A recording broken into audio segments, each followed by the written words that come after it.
विशाल और नेजी में हो रही है घर में घमासान लड़ाई। भाई रोटियां मैं नहीं सेकूंगा, कोई और सेकेगा, पर मैं वहां पर खड़ा रहूंगा, मैं वहां पर खड़ी नहीं रहूंगी। मैंने 14 दिन से रोटियां बनाई, तब क्यों नहीं बोला विशाल। ये सब बातें जो है किचन एरिया में हो रही हैं, जो बाकी खड़े हुए सदस्य जो है बहुत ही इंटरेस्ट लेके सुन रहे हैं। अब जो विशाल है, विशाल को पूरे घर वालों को जो है बिग बॉस ने ड्यूटी बांटी थी पिछले हफ्ते कि ये ड्यूटी जो है 1 हफ्ते के लिए है। ये ड्यूटीज़ है जब तक बिग बॉस का मतलब कि आगे ड्यूटीज़ नहीं बदली जाती तब ये सब चीज़ें ड्यूटी करनी पड़ेगी, और जिसको जो ड्यूटी मिल रही है वो जो है वो ही ड्यूटी करेगा। विशाल की लंच की भी ड्यूटी है, विशाल की डिनर की भी ड्यूटी है। अब 8 दिन हो चुके हैं, तो विशाल का कहना ये है कि भाई मैं पक चुका हूँ, मैं जो हूँ 40-40 रोटी नहीं बना सकता, मैं सेक नहीं सकता। सब लोग वहाँ पर खड़े होंगे, जितना जो कर पाएगा वो उतना करेगा। नेजी जो है इस चीज़ को लेके भड़क गए कि भाई तू ऐसा कैसे बोल सकता है, तू ऐसा कैसे कर सकता है, तेरी ड्यूटी है, तुझे करना पड़ेगा। तो विशाल का कहना ये है कि मेरी ड्यूटी नहीं है, 1 हफ्ते के लिए थी, वो हो चुकी है, अब मैं पक चुका हूँ, मैं इरिटेट हो चुका हूँ, मैं आगे ये सब चीज़ें नहीं करूँगा। जहाँ पर नैन्सी का कहना ये है कि भाई मैंने भी तो किया है, मैं भी तो कर रहा हूँ। विशाल का कहना ये है कि भाई ये तुम्हारा कॉल है, वो तुम देखो कि तुम करोगे या नहीं करोगे। मैंने रोटियाँ बनाई, वहाँ पर भी लोगों ने मेरे ऊपर उंगलियाँ उठाई, कच्ची है रोटी, तुम्हें हाथ जोड़ के रोटी पकानी पड़ेगी, तुम तो मेरे सामने प्लेट लेके आओगे, तुम तो मेरे मुंह में रोटी डालोगे, ये करोगे वो करोगे, अब मेरे से नहीं होता है।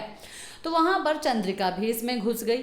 चंद्रिका का कहना यह है कि जब 14 दिन से मैंने रोटियां बनाई थी तब तो कोई भी नहीं बोला। तो विशाल का कहना यह है कि आप बोल लेते, आपने नहीं बोला है। मैं भी यहाँ पर थोड़ी ना बोल रहा हूँ कि मैं रोटियां नहीं बनाऊंगा, मैंने बोला कि मैं यहाँ पर खड़ा रहूंगा, जिससे जितना होता है वो उतना करेगा, मुझसे जितना होगा मैं वो सब चीज़ें करूंगा। पर आप लोग अपने पॉइंट ऑफ व्यू मेरे ऊपर थोप रहे हो। अगर ऐसी सब चीज़ें हुई तो बिग बॉस बता देंगे, बिग बॉस को जो भी करना है वो कर लेंगे, पर मैं ये सब चीज़ें नहीं करूंगा, ये मेरा खुद का डिसीजन है। मुझे इरिटेशन होनी शुरू हो चुकी है कि भाई मैं ये सब चीज़ें कंटिन्यू नहीं कर सकता, दोपहर का भी और रात का भी। चंद्रिका का कहना ये है कि भाई दोपहर को तो तुम रोटियां ही नहीं बनाते हो, तो रात को तुम्हें रोटी सेकने में क्या है, जबकि मैं भी खड़ी हूँ, यहाँ पर नेजी भी खड़ा है, तुम भी खड़े हो, तो यहाँ पर तुम रोटियां सेकने में भी तुम्हें इतनी ज़्यादा प्रॉब्लम हो रही है। तो विशाल का कहना ये है कि हाँ भाई मुझे हो रही है। तो अभी आप बताइए, इस घर में जो है रोटी को लेके मुद्दा होता है, खाने को लेके मुद्दा होता है, ये सब चीज़ें ना कुछ अलग सी नहीं हो रही है कि भाई कुछ अलग सा कुछ बने, कुछ मज़ेदार सा बने।